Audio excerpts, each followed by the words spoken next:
Bendiciones, hermanos. Hoy veremos el poder de la resurrección.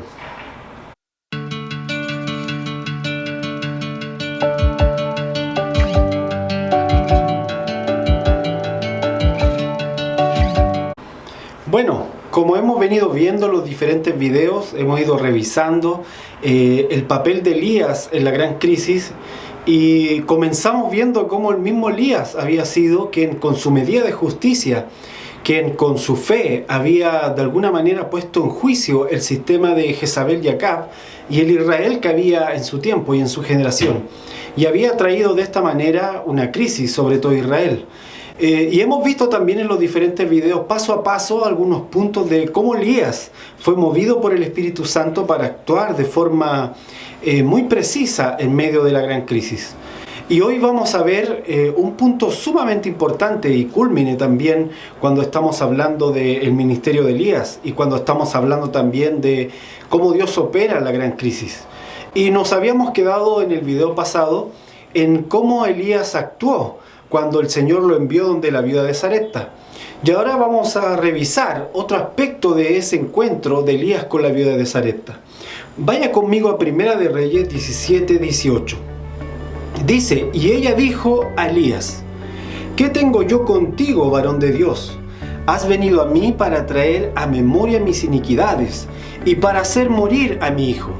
Bueno, aquí estamos viendo cómo Elías, en el momento en que está con la viuda, el hijo de la viuda que había sobrevivido porque el Señor había multiplicado la harina y el aceite, el hijo que era una siguiente generación para esta mujer, estaba muriendo. Y sabemos que para una viuda que su hijo muriera no solamente significaba el dolor de una madre que pierda a su hijo, sino simbólicamente hablaba de cómo el sustento para esa casa por generaciones estaba muriendo definitivamente. En los tiempos antiguos, como hemos explicado en los videos anteriores, la labor de un hijo era muy fuerte para una familia porque eran tierra agrícola, era una cultura en general, las culturas semitas eran culturas agrícolas y por lo tanto la fuerza del hombre para poder trabajar era considerada como parte de una riqueza para el futuro. Y entonces una viuda que tenía un hijo tenía esperanza de que en su vejez ese hijo pudiese de alguna forma sustentarla. Pero obviamente la viuda aquí en Sarepta está llorando por la pérdida, la pérdida del ser amado, pero simbólicamente también está llorando porque sabe que con esto está muriendo toda su esperanza. Y precisamente Elías está en un momento de la gran crisis donde todas las esperanzas están muriendo, donde la corrupción en esa generación es tan grande que las esperanzas están muriendo. Y fíjese, ella dice así, y ella dijo a Elías, ¿qué tengo yo contigo, varón de Dios? Has venido a mí para traer a memoria mis iniquidades y para hacer morir a mi hijo. Fíjese cómo la viuda sabe que la muerte de su hijo está íntimamente relacionado con las iniquidades. Dice, has venido a hacer memoria mis iniquidades. Es decir que ella entiende que al tener a este varón de Dios cerca, hay un juicio que está cayendo sobre ella, porque las iniquidades pasadas han venido a ser traídas a memoria. ¿Sí? Y esto es un punto muy importante porque también es simbólico y es profético para Elías que él tenga que tratar con un niño que está muriendo por causa de las iniquidades pasadas. Recordemos que en los tiempos de Elías los profetas estaban siendo perseguidos, los santos estaban siendo perseguidos. Hace no mucho, cuando comienza el ministerio de Elías, es porque Nabot, ¿se acuerda? El que tenía la viña, había sido asesinado por medio de testigos falsos y por medio del sello de Jezabel. Y entonces Elías está en una generación donde los santos están siendo perseguidos, donde la semilla está buscando ser destruida definitivamente, donde las iniquidades están destruyendo a la siguiente generación. Y como vimos en el video pasado, Elías ya ha profetizado sobre esa generación de harina y de aceite para que se multiplique. Pero aquí Elías va a manifestar la manera en que Dios opera para resucitar a esa generación.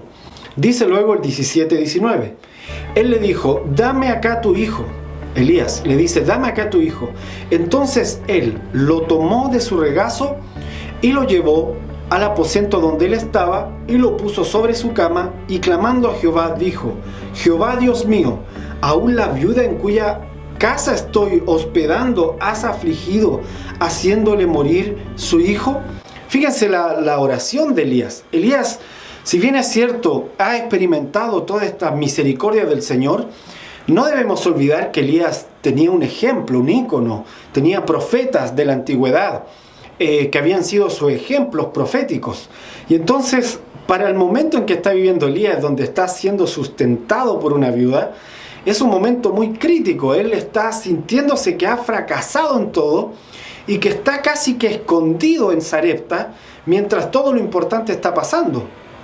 Al parecer, Elías está muy afligido por todas estas situaciones y le dice al Señor, dice, aún a la viuda en cuya casa estoy hospedando, has afligido. O sea, cuando dice aún a la viuda, le está diciendo al Señor, sí, aflígeme a mí, pero ¿por qué también afliges a esta mujer? Con esto vemos que muchas veces la iglesia profética, cuando le toca hacer su acción de justicia y traer juicio, a veces también sufre las penalidades de traer la justicia de Dios. Sin embargo, también como hemos visto en los videos anteriores, el Señor siempre guarda a sus santos, el Señor siempre usa hasta el más mínimo detalle para cumplir su plan. Y en este caso también está ocurriendo eso. No es que Dios esté tratando de afligir a la viuda, ni tampoco está tratando de afligir más a este Elías que ha sufrido penalidades por causa de la justicia, sino que está trabajando en su plan de resurrección de una generación. Luego dice, y se tendió sobre el niño 3 veces, y clamó a Jehová diciendo, Jehová Dios mío, te ruego que hagas volver el alma de este niño a él. Y Jehová oyó la voz de Elías, y el alma del niño volvió a él y revivió. Fíjese que aquí hay algo interesante, hay un detalle. Elías toma al niño y dice que literalmente se tendió sobre él 3 veces. Sabemos ahora, en retrospectiva, mirando hacia el pasado, que el número 3 es un número de resurrección. Sabemos porque Jesucristo resucitó al tercer día, porque la señal de Jonás era salir al tercer día del abismo, que viene a ser la simbología del vientre del gran pez. Sabemos entonces que el tercer día es un día de resurrección. Sin embargo, a veces se nos escapa un detalle. El tercer día también es el día de las semillas. Es el día en donde Dios hace emerger las semillas en el día de la creación. Así que el tercer día para la resurrección es la resurrección de la semilla. No es simplemente una resurrección de un negocio, no es simplemente el revivir algún artefacto, el hacer que algo funcione. No, es mucho más profundo que esto. Es la resurrección de una genética, es la resurrección de una naturaleza. El tercer día es la resurrección de una semilla que tiene el poder de multiplicarse en muchas otras semillas más. Y eso fue lo que ocurrió el día de la resurrección con Jesucristo. Él resucita el tercer día y con él resucita una naturaleza, la naturaleza santa de los hijos de Dios, de los Kadoshim, de los que son en naturaleza santos. Amén, una esencia, una genética pura. ¿Y cómo es que Elías sabe que el 3 es un número de resurrección?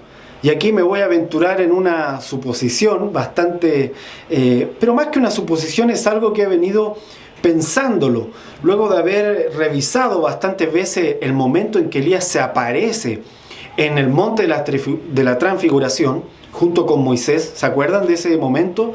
Dice la Escritura que el Señor está manifestando ahí el reino y se lleva a 3 discípulos al monte. Cuando está en el monte con estos 3 discípulos, no más, 3, también número de resurrección, aparecen junto con el Señor 2 personas más en medio de la nube de gloria, en medio del resplandor. Dice que era tan blanco que ni la ropa mejor lavada, dice Juan, podría ser tan resplandeciente. Y están estos 3 personas también, número de resurrección, o nuevamente el número 3, manifestándose. Y entre ellos está Elías y está Moisés.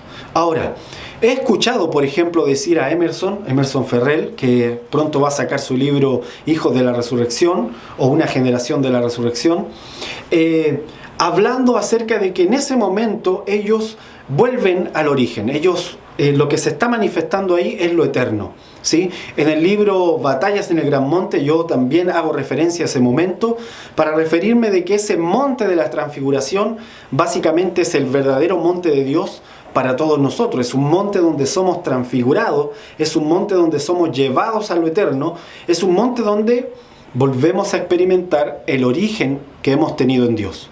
Y aquí voy con el punto de Elías. ¿Cómo supo Elías que el número 3 era el número de resurrección? Bueno, porque lo experimentó con Cristo Jesús. Ahora podríamos decir, pero el momento de Jesús fue un tiempo histórico de muchos años después. Pero la verdad es que en lo eterno no hay tiempo. Así que no sabemos si en el monte de la transfiguración ocurrió para Elías después o ocurrió para Elías antes de este momento con la viuda. Si me preguntan a mí, yo creo que el momento de la transfiguración ocurrió con Elías antes, en su origen. Elías en su origen, lo que se manifestó ese día en el monte de la transfiguración era el Elías en el origen, el Elías en el diseño que Dios puso para él. Y entonces Elías portaba en su interior un entendimiento, una revelación que no la aprendió de nadie. Él sabía que el número 3 era un número de resurrección. Y él sabía que Dios podía resucitar a los muertos. Amén.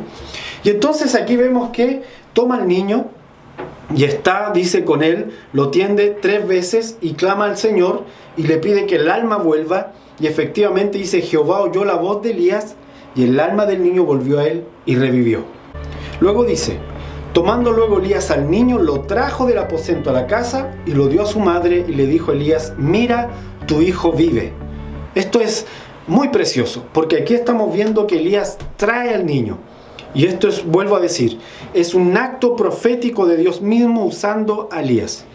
Y es lo que ocurre con la iglesia profética. Cuando está en la gran crisis debemos estar listos para que nuestras vidas sean un acto profético de Dios. Dios profetizándole a una generación. Aquí Dios le está profetizando a una generación. Este niño representa una generación.